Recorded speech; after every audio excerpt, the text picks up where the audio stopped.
भारत के अंदर किसी हिंदू का नाम सुना है? नाजिया इलाही खान सुना है?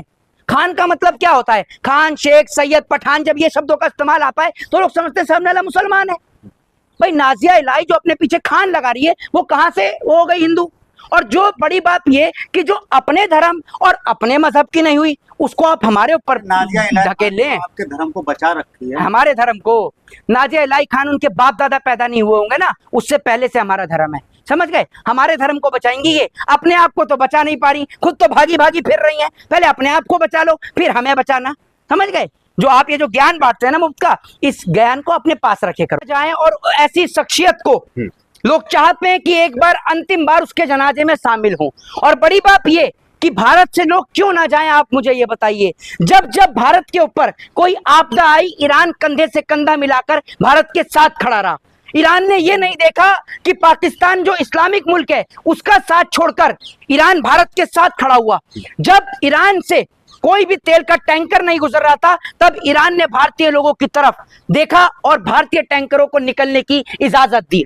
ईरान सदैव भारत के साथ खड़ा रहा। भारत के जितने भी प्रधानमंत्री रहे सबने हमेशा ईरान का साथ दिया, ईरान ने हमारा साथ दिया। और पहली बार अगर ईरान को हमारी जरूरत पड़ी और अगर हम उनके हौसले अपनी आवाज से, अपनी बातों से अगर हम ईरान के हौसले बढ़ा सकते हैं तो हमें बोलना चाहिए।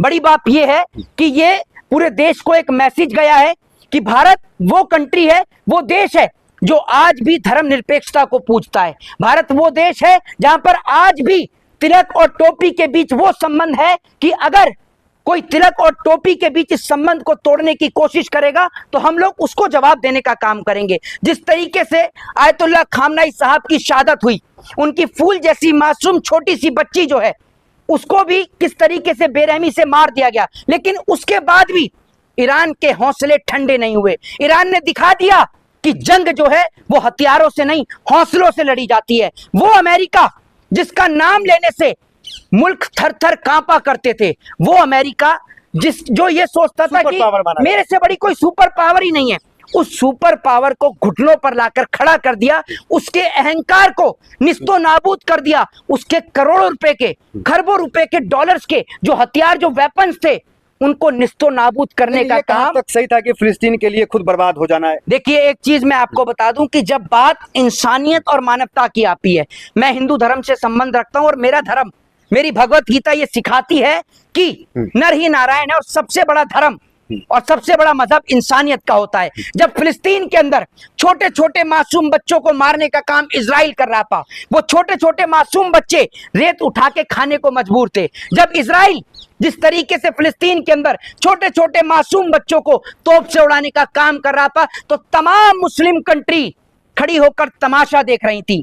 वो लोग जो अपने आप को मुसलमान कहते हैं, वो लोग जो ये कहते हैं कि हम मुसलमान हैं, तो उनका मजहब तो ये कहता है कि अगर आप रोटी खा रहे हैं और आपका पड़ोसी भूखा है तो वो निवाला आप पे हराम है। लेकिन आप सोच कर देखिए, वो तमाम मुस्लिम कंट्री बैठकर तमाशा देख रही थी, तब एक व्यक्ति सामने निकला और उसका नाम था आयतुल्लाह खामनाई, जिसने जवाब दिया इजराइल को कि तुम अपने आप को समझते क्या हो। और जब उस इजराइल का साथ देने के लिए अमेरिका उतरा तो उस अमेरिका को दोनों घुटने पर लाने का काम आयतुल्लाह खामनाई साहब ने किया। उन्होंने दिखाया कि आप अगर ये सोचते हैं कि आप किसी मासूम और मजलूम के ऊपर जुल्म करेंगे और हम खामोश रहेंगे तो आपकी ये गलत फहमी है। आप पावर हो, सुपर पावर हो या ट्रिपल पावर हो, अगर आप फिलिस्तीन या गाजा या किसी भी मुल्क के ऊपर आंख उठा के देखेंगे तो हम आपको उसका जवाब देंगे। कैसे याद रखेंगे? कहा जा रहा है कि बुजुर्ग भी थे, उतनी ताकत नहीं थी, कुछ लीड नहीं कर रहे थे, फिर भी कैसे याद रखेंगे? देखिए एक चीज मैं आपको बता दूं, मैंने आपको पहले भी बताया कि जंग जो है वो हौसलों से लड़ी जाती है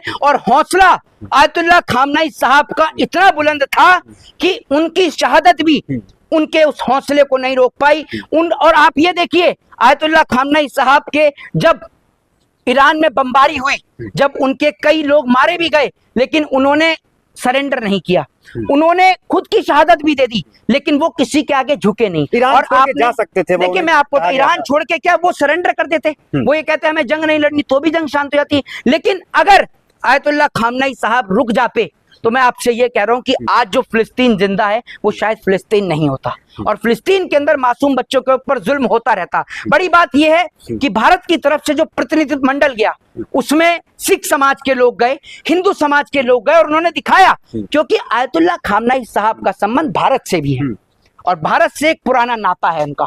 मैं ये भी कहा जाता है कि आयतुल्लाह खामनाई साहब के जो पूर्वज थे वो भारत से थे, उत्तर प्रदेश से, जी। भारत में ही आता है उत्तर प्रदेश, तो वो भारत से थे, भारत के उत्तर प्रदेश से थे। तो आज यहाँ का जो प्रतिनिधित्व मंडल वहां पर गया है और तकरीबन ये बताया जा रहा है कि 6 करोड़ से ज्यादा लोग उनके जनाजे में शामिल होंगे। बड़ी बात आप ये सोचिए कि एक तमाम बहादुर की तरह याद रखेगी दुनिया उन्हें। देखिए बहादुर याद तो उसको रखा जाता है जिसको लोग भूल जाएंगे। वो आयतुल्लाह खामनाई साहब कहाँ शहीद हुए, आप मुझे बताइए, कहाँ शहीद हुए? आपको लगता है? मैं आपसे कह रहा हूं वो तो एक प्रणाली है